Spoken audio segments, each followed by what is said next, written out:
अस्सलाम वालेकुम।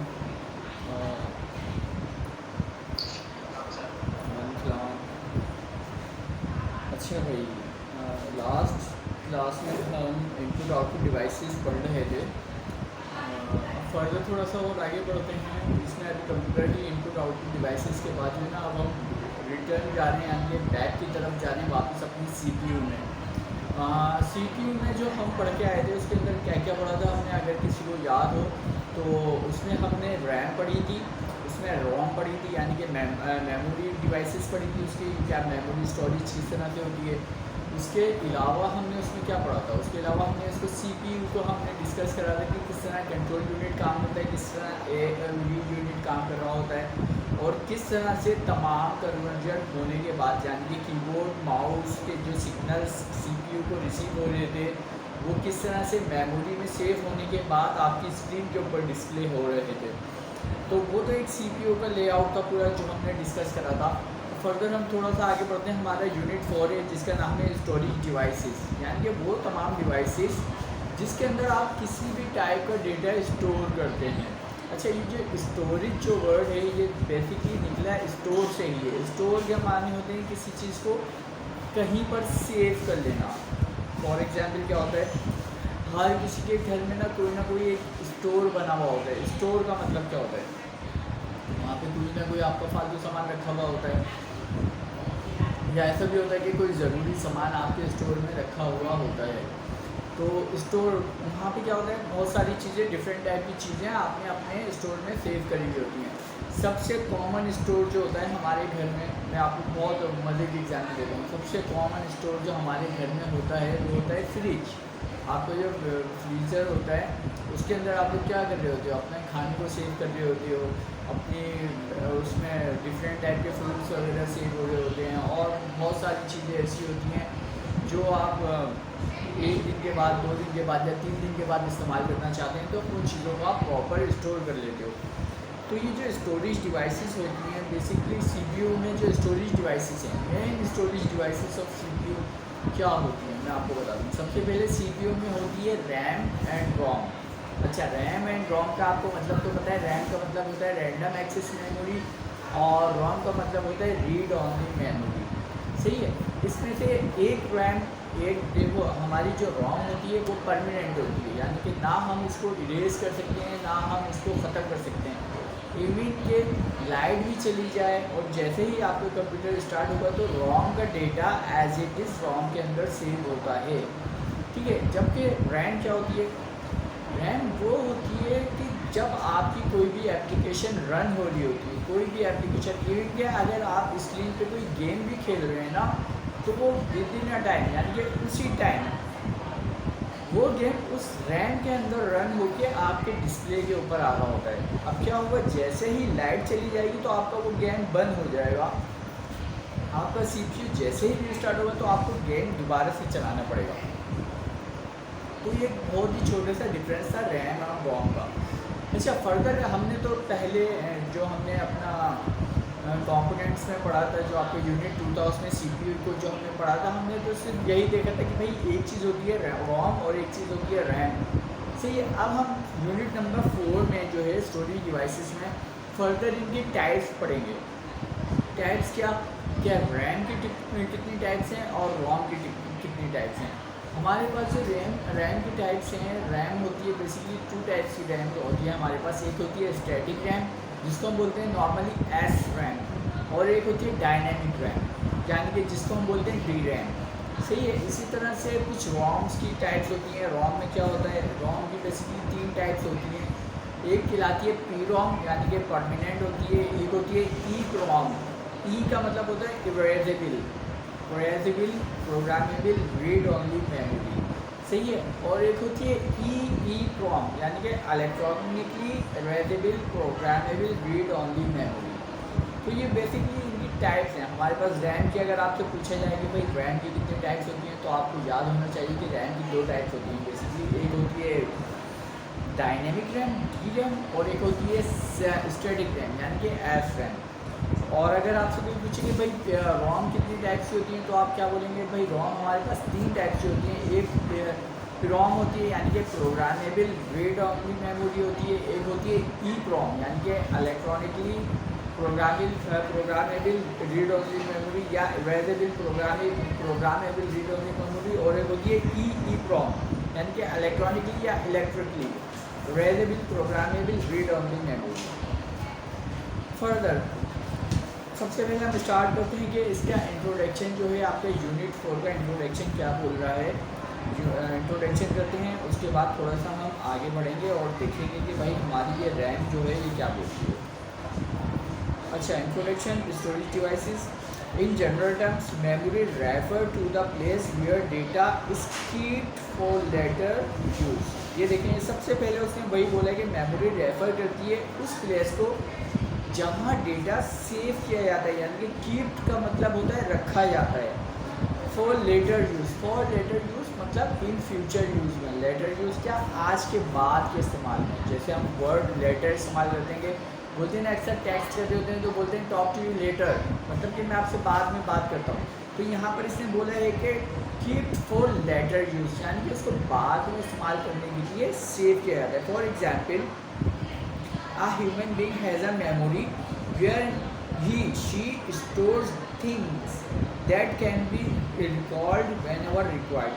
ये इसमें बहुत ही अच्छी एग्जाम्पल ये कि एक ह्यूमन ब्रेन होता है या ह्यूमन बीइंग या ह्यूमन बीइंग, एक इंसान की तरह सोचें तो अगर आप कोई चीज़ रखते हैं तो आपके दिमाग में पता होता है कि भाई मैंने ये चीज़ यहाँ रखी है in further in later use के लिए। अगर आपको बाद में उसको ज़रूरत पड़ती है तो आप फ़ौरन अपनी मेमोरी रिकॉल करते हैं, याद करते हैं कि यार मैंने वो फलाना चीज़ कहाँ रखी थी। सेम इसी तरह ही मेमोरी भी काम करती है। In the same way computer storage और memory refers to the media and methods use to keep information available for later use. बिल्कुल इसी तरह सिमिलरली बिल्कुल इसी तरह कंप्यूटर में जो मेमोरी होती है वो एक मेथड की तरह तमाम डेटा कंप्यूटर के डिफरेंट पोर्शन में या डिफरेंट पार्टीशन में सेव करके रखती है ताकि उसको बाद में इस्तेमाल किया जाए। You usually remember the telephone number for your friends. आप अपने दोस्तों का नंबर याद करने में होता है ना कि यार बहुत सारे लोगों को मोबाइल के बहुत सारे नंबर याद होते हैं। इवन ये होता है कि पहले जब डायलर था ना, डायलर फोन था, तो उस टाइम पे नंबर ज़्यादा याद होते थे क्योंकि वो सब पहले ये होता था कि लोग डायल करते थे तो उनको एक एक नंबर याद हो जाता था, एक एक नंबर डायल करते थे। अच्छा, तो बहुत मॉडर्न टेक्नोलॉजी आ गई है, आपके मोबाइल्स में नंबर सेव होते हैं, आप जस्ट सिंगल क्लिक करते हैं वो पूरा नंबर डायल कर देता है। आप सोचें पहले अगर मोबाइल नंबर आप टेलीफोन से डायल करते तो आपको 11 नंबर 1 बाय 1 डायल करने पड़ते थे। तो इसी तरह से बहुत सारे लोगों को उनके नंबर याद हो जाते हैं। You usually remember the telephone number of your friend and relatives in your memory। जिस तरह से आपको अपने मेमोरी में आपके दोस्तों रिश्तेदारों के नंबर याद होते हैं। Then why you maintain a telephone index? या फिर आप एक टेलीफोन इंडेक्स बनाते थे, मतलब कि एक डायरी बनाते थे जिसमें बहुत सारे फ़ोन नंबर लिखे होते थे। The most important reason to maintain or record telephone number in a telephone index is that human memory is not permanent। बहुत अच्छी बात इन्होंने बोली कि human memory is not permanent. होता ये है कि जब बहुत सारे नंबर आप एक अपने मेमोरी में सेव करते हैं तो आप अक्सर भूल भी जाते हैं। हो सकता है कि आपको शाहिद के नंबर मिलाना हो तो आप कामरान के नंबर मिला लें, तो ये क्या होता है ह्यूमन मेमोरी जो होती है परमानेंट नहीं होती, ये नंबर मिक्स कर लेती है, तो गलती हो सकती है। तो इस गलती को दूर करने के लिए एक इंडेक्स बनाया जाता है। There are some chances for human to forgetting things. ये देखिए वही बात आ गई, ह्यूमन टू फॉरगेटिंग थिंग्स यानी कि चीज़ों को भूल जाते हैं। So we required a permanent memory, that's why usually we maintain some notebook और diaries for permanent storage of data और रिकॉर्ड कीपिंग। तो इसलिए हम एक परमानेंट मेमोरी बना लेते हैं। परमानेंट मेमोरी में क्या करते हैं कि परमानेंट इंडेक्स या परमानेंट डॉक्यूमेंटेशन कर लेते हैं जो हमारी मेमोरी में सेव रहती है, जो परमानेंट होती है, सेव हो जाती है हमारी memory. Similarly there are two types of memory related with computers, primary memory and secondary memory. देखिए प्राइमरी मेमोरी और सेकेंडरी मेमोरी को हम पहले भी रीड कर चुके हैं कि प्राइमरी मेमोरी क्या होती है, सेकेंडरी मेमोरी क्या होती है। तो यहाँ पर कंप्यूटर में जब भी मेमोरी की बात होगी तो कितने टाइप्स की मेमोरी होती है आपके पास, तो 2 टाइप्स की मेमोरी होती है, प्राइमरी मेमोरी और सेकेंडरी मेमोरी। सिर्फ ये मैं मेमोरी की बात कर रहा हूँ अभी कि कितने टाइप्स की मेमोरी होती है, 2 टाइप्स की मेमोरी होती है। एक होती है आपकी प्राइमरी मेमोरी, एक होती है secondary memory. And secondary memory, primary memory is temporary memory where secondary memory is permanent memory. देखिए प्राइमरी मेमोरी जो होती है आपकी वो टेम्पररी होती है और सेकेंडरी मेमोरी आपकी परमानेंट मेमोरी होती है, ठीक है। Usually the term memory identified primary data storage that comes in the form of chips and the word storage is used for memory that exist on tapes और diskettes secondary memory. देखिए यहाँ पे tapes और diskettes use हुई है। Diskettes पहले होता क्या था कि जब कंप्यूटर शुरू में आया था ना, तो डेटा जो है ना हमारा जो सेव होता था वो मैग्नेटिक टेप पर सेव होता था। मैग्नेटिक टेप क्या होता है एक्चुअली? होता ये कि आप लोगों ने पहले देखा होगा, अगर आज से 20 साल पहले चले जाएं तो अक्सर घरों में टेप रिकॉर्ड्स होते थे। उन टेप रिकॉर्ड्स में क्या होता था, हम कैसेट लगा देते तो गाने प्ले होते थे। वो जो गाने जिस रील के ऊपर प्ले होते थे ना, वो होता था, वो जो रील होती थी वो मैग्नेटिक टेप होता था। दूसरी एग्जाम्पल मैं आपको दूँ, हम लोग पहले जब छोटे छोटे थे तो फिल्म्स वगैरह देखते थे, जो VCR में बड़ी बड़ी कैसेट्स लगा के हम फिल्म देखते थे। तो उन कैसेट्स के अंदर जो टेप होता था उसके ऊपर वो होता था मैग्नेटिक टेप। उसके ऊपर डेटा जो है ना सेफ होता था। डेटा क्या होता था, आपकी जो भी पिक्चर होती थी वो आपका डेटा होता था और वो इस रील के ऊपर सेव होता था। और सबसे मज़े की बात उसमें क्या होती थी कि जब वो पिक्चर चल रही होती थी हमारी टीवी के ऊपर, और अगर कोई वो क्या कहते हैं स्क्रीन पे कुछ लाइनें वगैरह आती थी तो हम वो कैसेट निकाल के देखते थे फ़ौरन, तो उसकी प्रिंट ना वो ख़राब होता था, यानी कि उसका मैग्नेटिक टेप ख़राब होता था। तो वो क्या होता था, डेटा वहाँ से ख़राब हो जाता था, टूट जाता था। फिर थोड़ा सा और जल्दी जाए, जब कंप्यूटर थोड़ा सा एडवांस होना शुरू हुआ तो हम फ्लॉपी ड्राइव यूज़ करते थे, यानी कि फ्लॉपी डिस्क यूज़ करते थे, जो होती थी 1.44 MB की। इसमें क्या होता था, हम फ्लॉपी अपनी फ्लॉपी ड्राइव में लगा देते, कुछ डेटा उसके ऊपर सेव करके रख लेते थे। अच्छा, अब मैं आपको बताऊं मज़े की बात।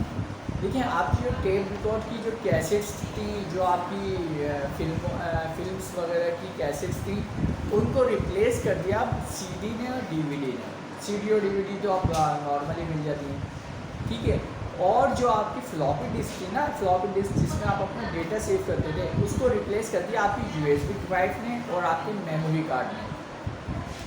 यहाँ तक क्लियर हो गई? देखें कैसे, पहले आप 1.44 MB की फ्लॉपी डिस्क पे डेटा सेव करते थे, अब आप क्या करते हैं, अब आप USB लगाते हैं और डेटा USB में कॉपी कर लेते हैं। सिमिलरली आपका जो मोबाइल है, आपके उसमें मेमोरी कार्ड लगा हुआ होता है, आप अपने कुछ डेटा अपने मेमोरी कार्ड में सेव कर देते हैं। तो अब हमें क्या होता है कि अब हमें ज़रूरत नहीं रहती कि अब हम फ्लॉपी डिस्क का यूज़ करें या बहुत पुरानी टैब रिकॉर्ड्स का डिस्क करें। इवन कि अब ऐसा हो गया है कि CDs का यूज़ भी बहुत कम हो गया है। बहुत कम लोग अब CDs भी इस्तेमाल करते हैं, क्योंकि वो अपना डेटा या तो अपने मोबाइल फ़ोन में सेव कर लेते हैं, या तो अब हमारी स्टोरेज डिवाइसेस, यानी कि स्टोरेज डिवाइसेस में एक चीज़ और आती है आपकी हार्ड ड्राइव। हार्ड ड्राइव के साइज़ इतनी, उसकी कैपेसिटी इतने बड़े बड़े साइज़ में हार्ड ड्राइव अवेलेबल हैं कि वो आपका बहुत बड़ा डेटा आराम से सेव कर लेते हैं। मैं आपको और एग्जाम्पल, पहले लोग क्या करते थे कि मुश्किल से 100 GB के हार्ड ड्राइव लेते थे या 80 GB के हार्ड ड्राइव लेते थे। 80 GB की हार्ड ड्राइव बहुत कॉमन है, कि 40 GB की हार्ड ड्राइव है और 80 GB की हार्ड ड्राइव है। आजकल ये नहीं है, आजकल मिनिमम लोग जो है 500 GB की हार्ड ड्राइव लगाते हैं, क्योंकि थिंग्स चीज़ें जो हैं एडवांस हो गई हैं, थोड़े से रेट जो थे, यानी कि प्राइसेस जो थी उनकी वो थोड़ी सी चीप हो गई हैं। तो इसलिए ये सारी चीज़ें थोड़ी सी एडवांस होने के साथ साथ अच्छी भी हो गई हैं और हमें बहुत लेटेस्ट मिल भी जाती हैं। अच्छा, अब हम प्राइमरी मेमोरी स्टार्ट करते हैं, जो हमारा सेकंड यूनिट है। 2 टाइप की स्टोरेज होती थी हमारे पास, कौन कौन सी, प्राइमरी और सेकेंडरी। अब हम स्टार्ट करने जा रहे हैं प्राइमरी मेमोरी। प्राइमरी मेमोरी का दूसरा नाम होता है मेन मेमोरी, यानी कि मेन मेमोरी है ये किसी भी कंप्यूटर की। As discussed earlier, primary memory comes in the form of chip located on the motherboard so that data can travel quickly between memory and CPU. There are two basic types primary memory, RAM and ROM. देखें क्या होता है, ये basically chip में होती है। Chip क्या होती है, कितनी बड़ी सी, कोई इतनी बड़ी सी एक स्लॉट टाइप की होती है, कितनी बड़ी सी चिप होती है जो आपके मदरबोर्ड के अंदर इंजेक्ट की जाती है, यानी कि मदरबोर्ड के अंदर लगा दी जाती है। इसके अंदर आपने देखा होगा, अगर अक्सर किसी ने अगर रैम देखी हो तो उसके ऊपर छोटी छोटी सी चिप्स लगी हुई होती हैं बहुत सारी, और वो चिप जब मदरबोर्ड में लगा दी जाती हैं तो वो CPU के साथ कनेक्ट होकर आपकी स्टोरेज का काम करती होती है। यहाँ पे 2 टाइप्स की स्टोरेज है, एक रैम है और एक रोम है। ठीक है, अब हम रीड करते हैं RAM. RAM stand for random access memory. जैसा कि हम जानते हैं कि रैम का मतलब होता है random access memory. It is a type of computer memory. ये कंप्यूटर मेमोरी की टाइप है दैट कैन एक्सेस रैंडमली, जिसको रैंडमली एक्सेस किया जा सकता है। Any byte of memory can be access without touching accessing the preceding bytes. The term RAM also refers to read and write memory. अच्छा, the terms of RAM का मतलब है read and right, यानी कि रीड भी करेगा, RAM पढ़ेगी भी और राइट भी करेगी, यानी कि लिखेगी भी। That is you can both right data into RAM and read data from RAM. देखिए होता क्या है कि हम रैम के ऊपर डेटा लिख भी सकते हैं और डेटा से राइट भी कर सकते हैं। अच्छा, लिखते कैसे हैं? कीबोर्ड की मदद से जो भी हम लिखते हैं वो हमारी रैम में राइट हो रहा होता है, और जो स्क्रीन पे नज़र आ रहा होता है ना वो हम उससे रीड कर रहे होते हैं, यानी कि रैम से जो डिस्प्ले बन रहा होता है उसको हम रीड कर रहे होते हैं। It requires a steady flow of electricity to maintain its content. देखिए, इट रिक्वायर्स इलेक्ट्रिसिटी, मैंने आपको बार बार ये बताया कि रैम जब तक काम करती है जब तक आपकी इलेक्ट्रिसिटी काम कर रही है, यानी कि आपकी बिजली जब तक काम कर रही है। As soon the power is turn off, जैसे ही पावर टर्न ऑफ होता है यानी कि पावर चला जाता है या बिजली चली जाती है, whatever data was there in RAM is lost. Whatever data was lost, RAM के अंदर जो भी डेटा होता है, वॉट एवर का मतलब होता है कुछ भी या जैसा भी डेटा होता है रैम के अंदर वो लॉस्ट हो जाता है, वो ख़त्म हो जाता है। It is also termed as main memory. इसको it is also termed as main memory का मतलब है कि इसको हम मैन मेमोरी भी बोलते हैं। It is the fastest but not expensive type of storage. ये बहुत फास्ट है, यानी कि बहुत तेज़ है और बहुत एक्सपेंसिव मेमोरी कहलाती है। लेकिन ये मेमोरी ये रैम जो होती है आपकी ये महंगी मिलती है थोड़ी सी। The computer can manipulate only that data which is in memory. Therefore every program you execute and every file you access must be copied from storage device into main memory. The amount of main memory on a computer is crucial because it determines how many programs can be executed at one time and how much data can be readily available to a program. अच्छा, ये हमारे साथ इस में हम 2-3 बातें करते हैं। देखिए, आपकी मेमोरी जो होती है, आपकी कंप्यूटर की जो मेमोरी होती है वो आपको इस बात का बताती है कि आप इस कंप्यूटर में कितने ज़्यादा एप्लीकेशन या कितने ज़्यादा प्रोग्राम चला सकते हैं।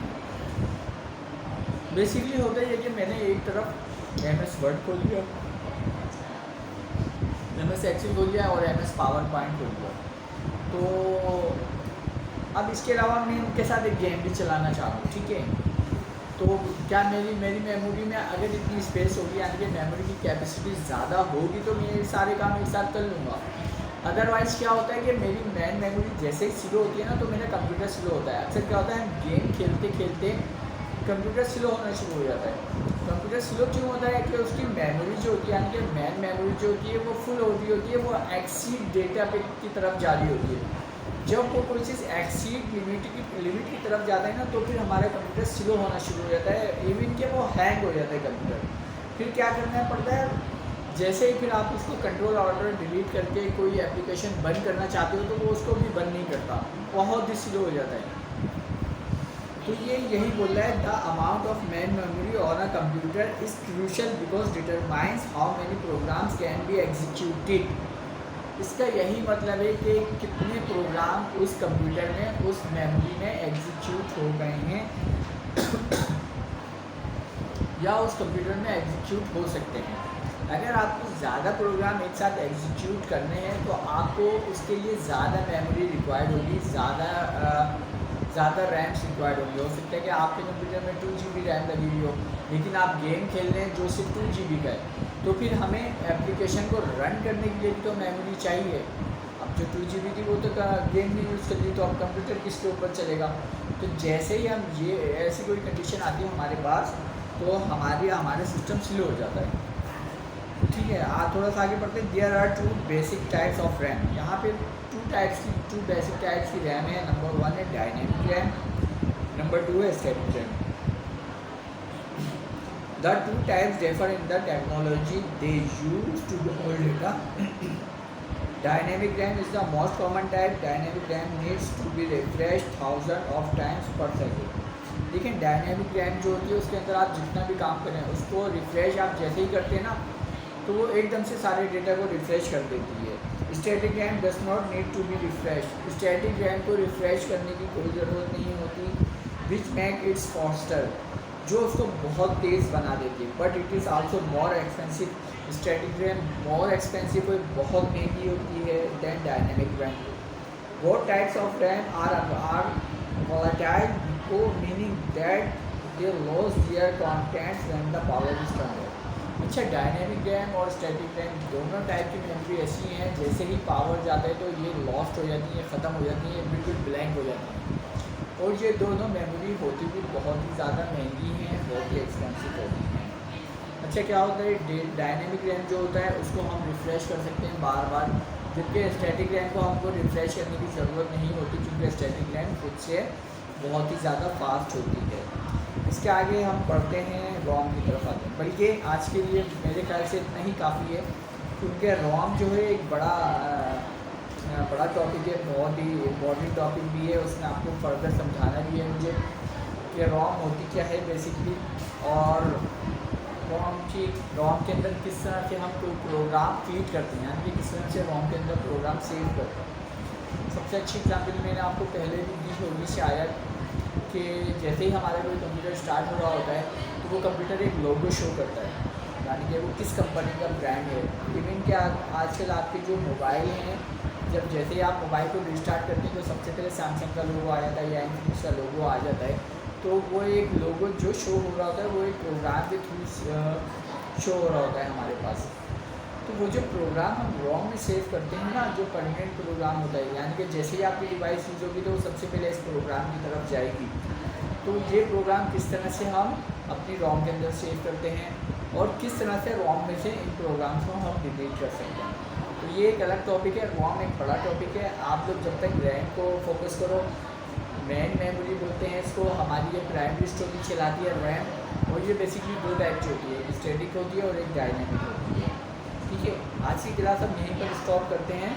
फर्दर हम नेक्स्ट क्लास में हम पढ़ेंगे रोम, और इंशाल्लाह नेक्स्ट क्लास में हमारे स्कूल भी ओपन हो चुके होंगे इंशाल्लाह, तो फिर हम इसको क्लास में लाइव पढ़ेंगे और लाइव समझेंगे। और मैं कोशिश करूँगा आप लोगों के लिए रैम लेकर आऊँ फॉर एग्जाम्पल के तौर पर दिखाने के लिए, तो फिर और अच्छा आप लोगों को समझ में आ जाएगा।